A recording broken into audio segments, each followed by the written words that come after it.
It's here for Yamamuni Akwaba Eba Melodies Podcast YouTube channel. So and there your first time or have subscribing and click notification bell on this or MIN. This latest news be about once Ebeka Metro Senior Bessa who screen so not just a way to say pepe.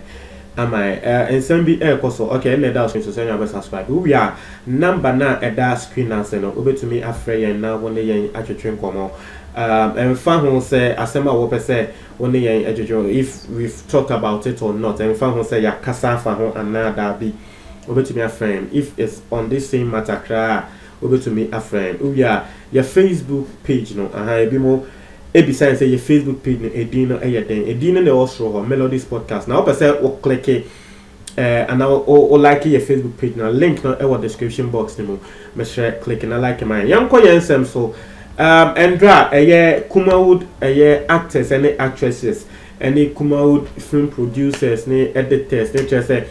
one more, can Kumawood movies are, one would dim waiting to mine, Duduana, Machi, Eba Accra in crime.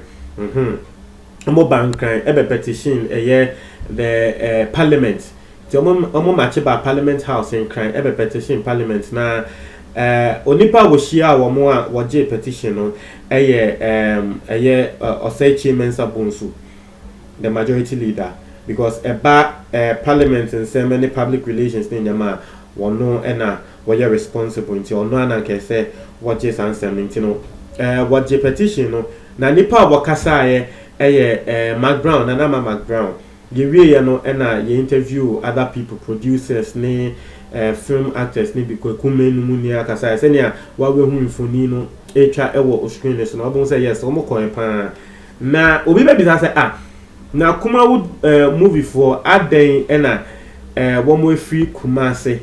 abankan abemachi akọ parliament house ade petition akoma majority leader but member majority leader no so abaso wo shia wo mo a wo je petition no fell so na che say boya ade no ma efe ati ase na senia midin kan no obi be bisa say adentia na Kumawood for ebefi Kumase abankan asem no twese sompan ye asem be nti na ebetumi amomo aba na etie for omo asem tintin ni titia na say yenyante ye story way I think it came somewhere earlier this year if not last year if not late last year earlier this year and I mean in particular me say asem way say aban ayena dwen say we see film village the Yekan film village address a community Ghanaian movie makers no ebetumi akotena scene bia wo peso mutwa bia no it will be available there nti bibi say woko abrochia ewo ho woko Universal Studios any studio na Tyler Perry munia wo mo esi wo mo de Hollywood movies obo say akoye say a community on its own Hollywood movie producers no ho eno mo yemu movies nia enti no abaye na adwen se wo besi bibisa wo Ghana ama Ghanaian film makers ama Ghanaian filmmakers na abaye se wo sisa no baby aban ka se wo kosi wo no eno na ama Kumawood actors and actresses we no asem we anyo mo de aban ka se wo si wo chebi na yepesi yekomu a chebi ho na president ni free nkofu bebre wa aban mu president no ne wo fa ase na nyama nkofu bebre wa aban mu ho anu mu free enti no president media president ka say wokosi wo chebi no mimi hu ne say well president there sabe wo baso na wanye bibia ma wo krum so anatre say won so there enti no president bia ba at least wanye bibia kra ne na nya wo krum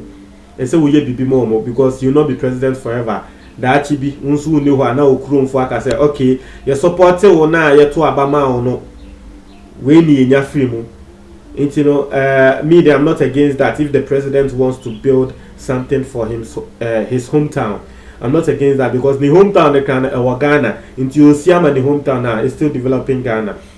into president and I just will be film village way wo chebi wo eastern region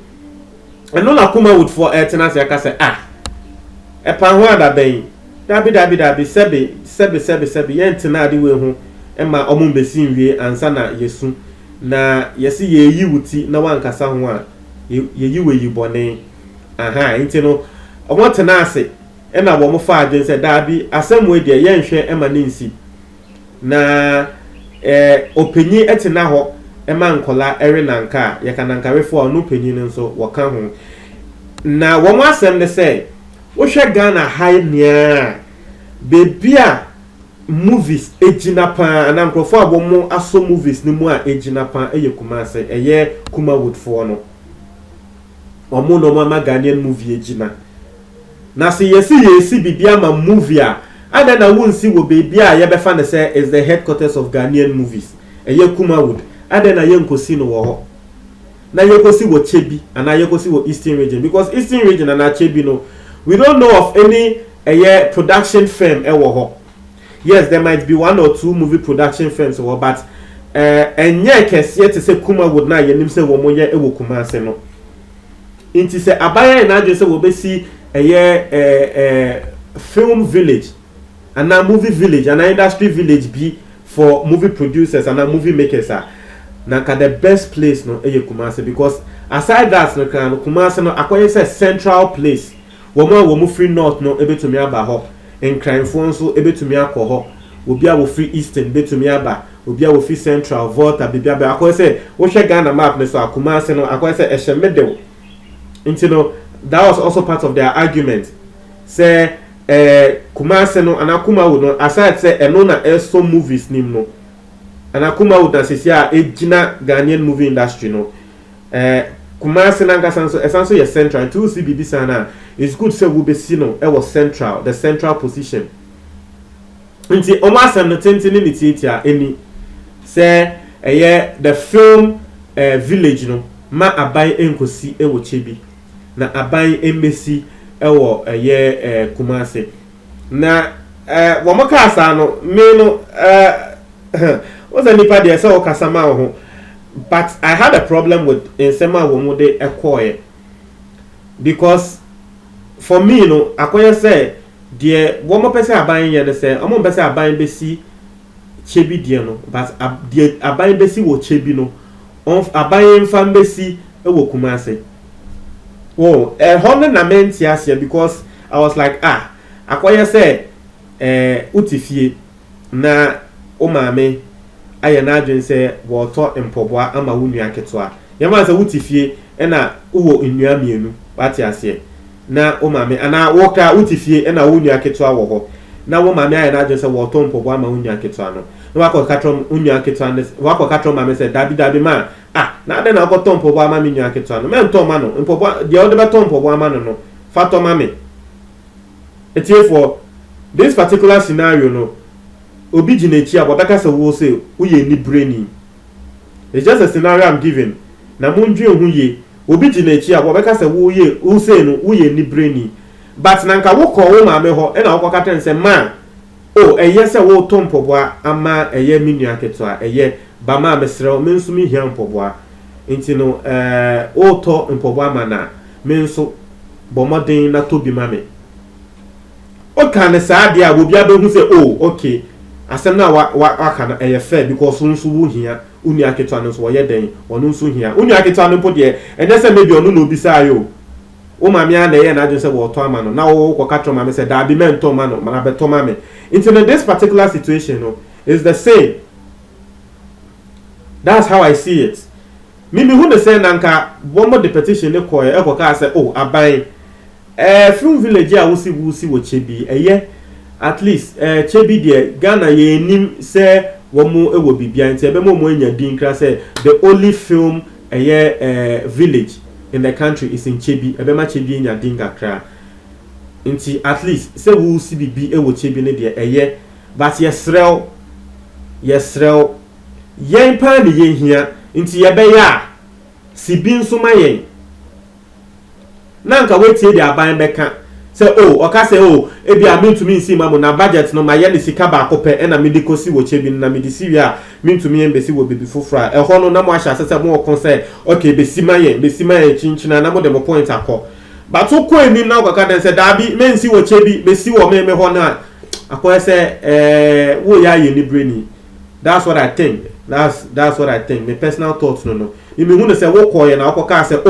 besi bi nso mayen ba Chebi de no nso no sia na ka me gidi say a good thing but to kwa kasa wonja echebi die no wo na ka no say na me di kaka no kwa kata say oh si ma chebi na be si ma ye na aban ka say oh miniska sika no one budget pe na maye no pe na medical sia ma chebi no na me si ma chebi bia me nsi mo bia bioma no then you fight for your rights say oh ye ho ne ye movie na ne na ko bia beto